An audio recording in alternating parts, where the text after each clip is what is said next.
क्या आप एक प्रोक्रेस्टिनेटर हैं या फिर बहुत ज़्यादा लेज़ी हैं और आपको समझ नहीं आता कि इन दोनों के बीच में डिफरेंस क्या है, कि आप प्रोक्रेस्टिनेटर हो कि लेज़ी हो, और इन्हें बीट कैसे करना है। हेलो एवरीवन, मेरा नाम है दीपेंद्र कौर और आज इस वीडियो में हम डिस्कस करेंगे कि कैसे प्रोक्रेस्टिनेशन को बहुत ही ईजी तरीके से आप बीट कर सकते हो।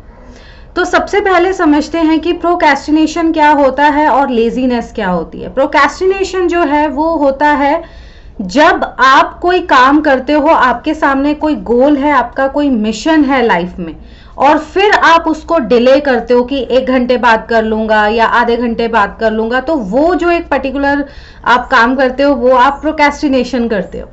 जब हम बात करते हैं लेजीनेस की, तो लेजीनेस में क्या होता है कि आपके पास कोई मिशन नहीं है, आपके पास कोई गोल नहीं है लाइफ में, आप सिर्फ और सिर्फ अपनी लाइफ में इंजॉय कर रहे हो, अपने कंफर्ट जोन में हो, अपने कंफर्ट जोन से बाहर ही नहीं निकले।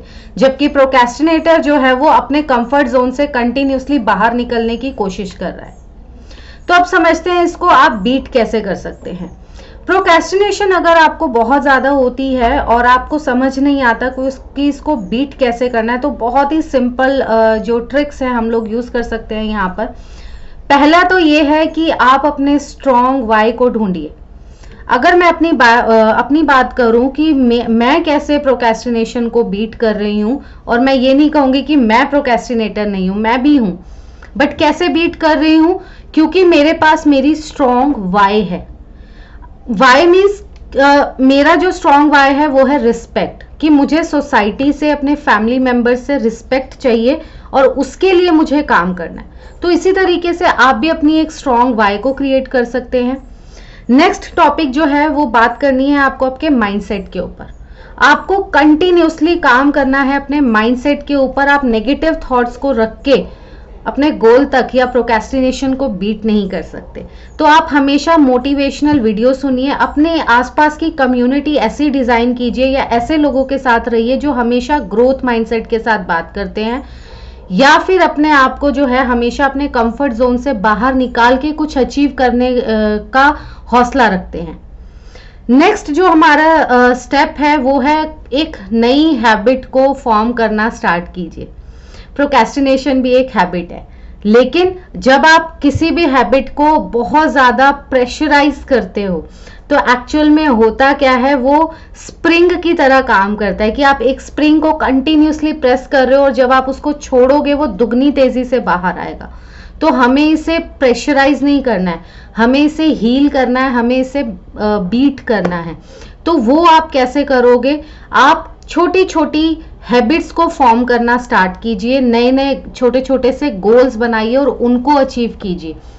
छोटे छोटे गोल्स में इस तरीके से हो सकता है कि आप सुबह उठें तो अपना बेड खुद से बनाएं, अपने खाने के बर्तन उठा के रख के आए। इस तरीके की छोटी छोटी आदतों को आप फॉर्म कर सकते हैं।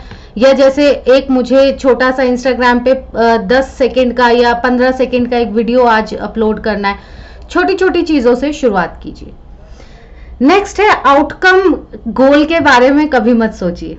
सपोज अगर मैंने कोई गोल अपना 5 साल बाद का बनाया कि 5 साल में मुझे ये अचीव करना है, जैसे मेरा गोल है कि मुझे ज़्यादा से ज़्यादा विमेंस जो हैं उनको हील करना है, जो वो डिप्रेशन की सिचुएशन से गुजरती हैं, स्ट्रेस है या अपने कंफर्ट जोन से बाहर निकल के काम नहीं कर पा रही हैं, तो मुझे उनको हेल्प करना है। तो मैं अगर नेगेटिव माइंडसेट के साथ अपने आने वाले गोल के बारे में सोचूंगी तो आउटकम भी ऐसा ही होगा कि मैं ज़्यादातर नेगेटिव ही सोचूंगी। अगर मैंने कोई वेबिनार लॉन्च किया और उस वेबिनार में कोई आया नहीं, या फिर किसी ने मेरी कम्युनिटी ज्वाइन ही नहीं की, किसी ने भी मेंबरशिप नहीं ली, तो ये क्या कर रहा है, आउटकम गोल के बारे में जब मैं ज़्यादा सोच रही हूँ तो वो नेगेटिव ज़्यादा हो रहा है। तो इससे अच्छा है कि सबसे पहले आप अपने माइंडसेट पे काम कीजिए। उसके बाद है सेल्फ एम्पावर्ड डेडलाइन या फिर कोच। आप एक स्मॉल, जैसे आपने ठीक है एक लार्ज गोल तो बनाया, एक स्मॉल गोल भी क्रिएट कीजिए जो कि आपके मंथली बेसिस पे होगा। आप उसमें देखिए आपको इस महीने में क्या करना है, लिस्ट बनाइए उनकी।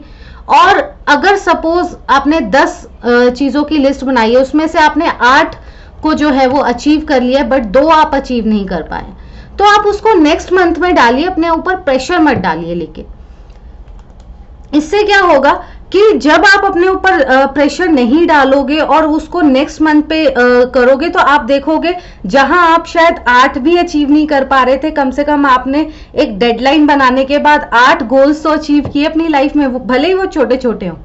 इसी तरीके से आगे आगे वो आपकी हैबिट में फॉर्म होता चला जाएगा। तो इसी तरीके से हमें क्या करना है, सेल्फ इम्पाउस डेडलाइन बनानी है। और अगर आपसे नहीं हो पा रहा है तो आप अपने लिए कोच हायर कीजिए, या फिर अपने किसी फैमिली मेंबर को बोलिए कि वो हमेशा आपके ऊपर नजर रखे, हमेशा आपसे पूछे कि आपने कितने गोल्स जो हैं इस महीने में अचीव किए हैं, या कितनी आपकी टू डू लिस्ट में से ऐसे टॉपिक है जिसे आपने अचीव किया है, और उन्हें सेलिब्रेट कीजिए। नेक्स्ट जो आता है हमारा एक्सरसाइजिंग और हेल्दी डाइट। हेल्दी डाइट को फॉलो करिए, और किसी भी तरीके की, भले ही वो योगा है, मेडिटेशन है, या फिर वॉक है, या जिमिंग है, आप कोई भी एक एक्सरसाइज कीजिए। और एक्सरसाइज करने से क्या होगा, आपकी बॉडी जो है उसमें एनर्जी लेवल बहुत हाई रहेगा और आप लेथार्जिक की तरफ नहीं जाएंगे। Last but not the least जो है वो है एलिमिनेट डिस्ट्रैक्शन, और सबसे इंपॉर्टेंट टॉपिक यही है। अभी अगर मैं यहाँ बैठ के ये वीडियो बना रही हूँ तो मेरा जो फोन है वो डू नॉट डिस्टर्ब मोड पे है। अगर डू नॉट डिस्टर्ब मोड पे नहीं होगा तो कभी कुछ व्हाट्सएप मैसेज आ सकता है, किसी की कॉल आ सकती है, जो कि एक डिस्ट्रैक्शन है और मैं ये वीडियो नहीं बना पाऊंगी। इसी तरीके से आप देखिए आपकी लाइफ में क्या ऐसे चीजें हैं, कोई ऐप हो सकती है, सपोज आप नेटफ्लिक्स बहुत ज्यादा देख रहे हैं, इंस्टाग्राम बहुत ज्यादा देख रहे हैं, इमीडिएटली उसको रिमूव कीजिए अपने फोन से। जब आप उसको रिमूव करेंगे तो आप देखोगे कि आप ज्यादा प्रोडक्टिव होगे। 1 महीने के लिए करके देखिए, उसके बाद आप देखोगे कि आप बहुत जल्दी आगे बढ़ोगे अपनी लाइफ में। तो thank you so much everyone, आज के लिए इतना ही। अगर आपको ये वीडियो पसंद आया हो तो प्लीज मेरे चैनल को लाइक और सब्सक्राइब जरूर कीजिएगा। मिलते हैं नेक्स्ट वीडियो में। Thank you.